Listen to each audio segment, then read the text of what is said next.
Ya está en la línea Xóchitl Gálvez, ella es senadora por el Partido Acción Nacional. Esto es El Rollo de... Menos bla bla bla y más realidad. El Rollo de... Estimada Xóchitl, qué gusto tenerte en el programa.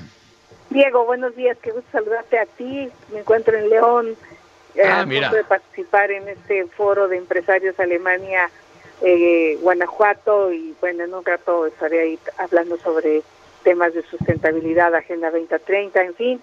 Pero bueno, a tus órdenes, Diego. Bueno, oye, hemos de decirte que en este programa apareces mucho porque tenemos un pequeño audio tuyo que dice, es un pendejo, y que lo usamos más seguido de lo que quisiéramos. Pero bueno. Es uno de mis videos más exitosos en TikTok. Sí. No, bueno, aquí el boletín ya. Pero, ¿qué pasó en el Senado, Diego, nada más para decirle a Xóchitl que desde Cosío Villegas ninguna definición de cierto grupo, de ciertos políticos queda tan bien como la tuya. Mira, yo veía a mi coordinador que se hacía bolas para explicar, porque la pregunta era, ¿qué opinan que Hugo López-Gatell no quiere vacunar a los niños? Claro. Y mi coordinador, y yo le agarré y me dije, es un pendejo, o sea, ya... Es un pendejo para no querer vacunar a los niños, y mira, al final los acabaron vacunando, y entonces, claro, pues es que la clase política tendría que ser más eficaz, más eficiente, más sensible, y ahorita estamos con lo mismo. Hugo López-Gatell no quiere comprar la vacuna de la viruela símica. Entonces ayer estuvieron conmigo varios colectivos que son sensibles al contagio, y pues le vuelve a aplicar, o sea, pero afortunadamente el canciller Ebrard está más sensible al tema y ojalá convenza al presidente que se compre esta vacuna. Pero ahora sí entramos a los datos. Sí, entramos al tema porque, a ver, con la sinceridad que te caracteriza, Xóchitl, ¿qué pasó en el Senado?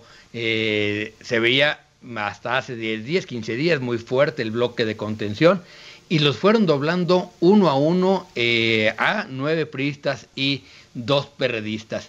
¿Qué pasó? ¿Cómo fue la negociación? Mira, primero debo de reconocer que esta nueva redacción no es más que atole con el dedo. Y fue una manera para que estos periodistas y estos turistas lavaran cara. Porque nos ponen que va a haber un fondo. Yo hice una propuesta y dije, pues ya que hay un fondo, a ver, pongamos el 1% del gasto programable, que serían como 50,000 millones de pesos este año para las policías municipales. Y en el 2024, 2% hasta llegar al 6%, que serían como 300,000 millones de pesos, para fortalecer a las policías municipales, para darles equipo, para darles capacitación, para pagarles bien. Entonces, pues no le pusieron monto al fondo, entonces atole con el dedo. Que va a venir el secretario de la Defensa y la Marina a comparecer a decirnos que lo que se les pegue la gana, a contestarnos lo que se les pegue la gana. Que va a haber una comisión bicameral, que no sirven para nada, por cierto, porque pues mientras tenga mayoría morena, pues no hay manera de que vengan a rendir cuentas. Entonces, esos fueron los pretextos para doblarse, pero yo sostengo que lo que pasó a antier, pues tiene que ver más con definiciones. O estás dispuesto a defender a México, porque lo que está de fondo es la militarización de la economía, de los servicios públicos, de todo este poder al ejército que conlleva pérdidas de libertades. O sea, de verdad ya se nos olvidaron el 68, ya se nos olvidó Ayotzinapa, donde todo indica que un militar desapareció a 6 jóvenes, la playa, o sea, el ejército sí. no tampoco es la panacea. Yo creo yo tengo un hermano general, por cierto. Y por eso lo sabes. Por eso lo sé, porque ellos acatan órdenes y ellos no están diseñados para resolver la inseguridad. Vayamos al caso de ayer, en Totolapan, en Guerrero. 20 personas fallecidas. Que no sabía el ejército que estaban ahí 2 grupos enfrentándose. Oye, tenemos a detalle la intervención telefónica de el fiscal Winkler con su novia, su familia. Sabemos un montón de cosas de las intervenciones a periodistas. El ejército está dedicado a hacer política. ¿Quién operó? Eso te iba a preguntar, Xóchitl. ¿El ejército operó en las presiones? ¿Fue Monreal? ¿Fue el secretario de Gobernación? ¿Quién operó con estos senadores todos para doblarlos? Fueron todos. Pero lo que yo sostengo es que lo que te dobla es el que tengas muertos en el closet, es el que tengas una historia larga de corrupción en tu pasado. Eso es lo que te dobla. Porque tus temores a que te abran un proceso, a mí me lo podrían abrir, pero tengo la certeza que sería injusto porque nunca me he robado un centavo en mi vida. Entonces podría enfrentarlo con mucha entereza de cualquier... Mira, cuando Citlali dijo que yo tenía algo que ver con el cártel inmobiliario, ¿cómo le enfrenté? Le enfrenté con decisión, le dije, a ver, si hay alguien que combate el cártel inmobiliario, es tu servidora. Por cierto, ayer logré una sentencia contra el director general de Víctor Hugo Romo por 40 millones de pesos de un mercado que no se construyó. O sea, fui una mujer decidida a enfrentar la corrupción y no me amilané. O sea, me pueden difamar, pero le enseñé cómo demolir 17 inmuebles cuando fui delegada, cómo tenía el carácter para parar la corrupción. Entonces, creo que el gran problema de la oposición, y por eso se los dije claramente, quien no sea valiente y quien tenga una historia larga que ocultar, va a irse a su casa. Aquí necesitamos gente que defienda a México. Y lo vuelvo a decir, necesitamos gente que defienda este país de los abusos del presidente Andrés Manuel López Obrador. Xóchitl, ¿qué tal? Buenos días, Augusto Chacón, gracias por estar con nosotros. Está claro que en esta reforma, la seguridad pública no era el asunto, pero además es una decisión legislativa transeccional. ¿Qué podemos especular que hay realmente detrás de este poder que se le está dando al ejército? Pues mira, no hay que especular.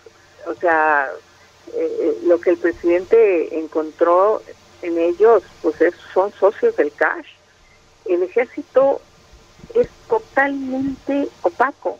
Yo les exigí cuentas del aeropuerto, del AIFA, me contestaron que se habían gastado cerca de 80,000 millones de pesos, me mandaron una liga que nunca se pudo abrir de los contratos. No hay manera que te den información de los contratos. Pagan a un montón de proveedores en cash y quien me estoy yendo sabe que digo la verdad. Sí, Entonces, en ese cash, pues al presidente le encanta el cash, está por salir el libro del rey del cash. No sé si es una manera de que se entendieron desde el punto de vista de obra. O sea, esta opacidad le viene bien al presidente en todo lo que él hace. Segundo, pues tiene un aliado fuertísimo estamos militarizando la política, porque vemos a un general que en otros tiempos tomaba decisiones de no meterse en la vida política y ahora ya hasta nos reclama a los que nos atrevimos a estar en contra de la Guardia Nacional y queremos demeritar al ejército. No, a ver, es muy probable que el ejército se empiece a demeritar porque la gente le va a empezar a pasar la factura de la inseguridad. ¿Dónde estaban la Guardia Nacional y el ejército en Totonapan, Guerrero? ¿Dónde estaban? ¿Por qué permitieron que 20 personas fueran acribilladas? Basta, señores militares, de solo estar dando abrazos. Necesitamos que apliquen la ley, que detengan a los delincuentes. Pero eso, hoy el presidente volvió a decir que le pide a las mamás que hablen con sus hijos. No, a ver, un delincuente, a quien menos caso le haces a la mamá, ya se fue de la casa. Un delincuente a quien le hace caso es a su líder del crimen organizado. La chancla y la abuelita es la solución. Xóchitl, eso es utópico. ¿Sí? Alejandro Sierra, gracias por estar aquí con nosotros. Dos preguntas que preocupan al auditorio sobre todo y te la hacen llegar. La primera, la preocupación sobre lo que vimos en el Senado y evidentemente en San Lázaro, pero ahora el tema del INE. O sea, ¿qué va a pasar con el tema del INE? O sea, la alianza evidentemente pues se fue al piso. Y bueno, hay preocupación de que la puedan otra vez, como lo vimos, doblar a un montón de gentes que están en el pandero. Y la otra pregunta que te hacen es, ¿cómo ves la renuncia de Tatiana Cloutier? A ver, lo del INE, yo ayer hablaba con un periodista, yo sí estoy enojada con los periodistas, lo digo sinceramente. O sea, le fallaron a México con Enrique Peña Nieto y hoy tenían la posibilidad de apoyar a la patria. Y simplemente ayer les dije, oigan, ¿y qué llevan con sus socios? Ya son el primor y ahora van a sacar la reforma electoral. Me juran y me perjuran que no han hecho pactos, en fin. Yo creo que la gente tiene que cobrarle caro a los diputados y a los senadores del PRI y del PRD que voten esta reforma tanto en el Senado, que ya votaron, como en la Cámara de Diputados, que vuelvan a votar. La gente tiene que señalarles, los ciudadanos tienen que dejar de estar pasivos. Cuando me dicen, ¿qué podemos hacer los ciudadanos? Eso, actuar, escribir a sus Facebook, escribir a sus Twitter, escribir a su TikTok, o sea, actívense ciudadanos, porque este país está perfilándose a un autoritarismo brutal. Entonces, quien quiera, participe. Entonces, tenemos que detener esa reforma electoral, tenemos que salvar al INE, porque después de eso ya no hay regreso. Nos va a tardar muchos años en sacar estos gobiernos autoritarios. En segundo lugar, conozco a Tatiana. Yo creo que creyó en López Obrador. Yo la vi durante la campaña, me tocó coincidir con ella en un debate. Es hija de un gran luchador social, como fue el Maquillo, y tiene que tener un dejo de vergüenza. Me parece que el tema de la militarización es algo que rebasó a Tatiana para tomar la decisión. No lo va a reconocer nunca, pero seguramente su interior sabe que eso no es correcto. Y dos, el fracaso de las consultas, pues obviamente la pone en una situación complicada. ¿Cómo explicarle al presidente que sí violamos el TEMEC? ¿Cómo construir un discurso que públicamente diga que no, pero que sabe que sí? Para ella debe ser muy complicado. O sea, vamos a ir a un panel donde seguramente vamos a perder, como acabamos de perder en el ducto de Tula $100 millones. Vamos a seguir poniendo en riesgo las finanzas públicas por culpa de un delincuente como Manuel Bartlett, que toma decisiones al margen de la ley sin importarle las consecuencias. Entonces, bien por Tatiana, yo creo que va a empezar a ser una mujer feliz a partir del día de hoy, de no tener que acatar instrucciones que vayan en contra de sus principios. Xóchitl, pues muchísimas gracias por esos minutos, pero antes de despedirte, quisiéramos que le vuelvas a decir a López-Gatell en público y vivo esas bellas palabras. Es un pendejo. Gracias, o sea, terminaron por vacunar a los niños, pero su postración intelectual continúa. Y está en la misma situación con la viruela símica, que por cierto, el brote fue en Puerto Vallarta, y ayer estuvieron los colectivos conmigo y apenas les acaban de entregar cómo contener la viruela símica cuando ya tenemos cerca de 3,000 casos, 1,000 en el INDRE, solo el INDRE puede hacer los estudios. O sea, otra vez se está repitiendo lo mismo que hizo con la pasada pandemia. Entonces, es marca de casa. Marca de casa. Entonces, por eso, lo repito, es un pendejo. Vale. Muchas gracias, Xóchitl Gálvez, es senadora por el Partido Acción Nacional. Bueno, nos encanta su claridad.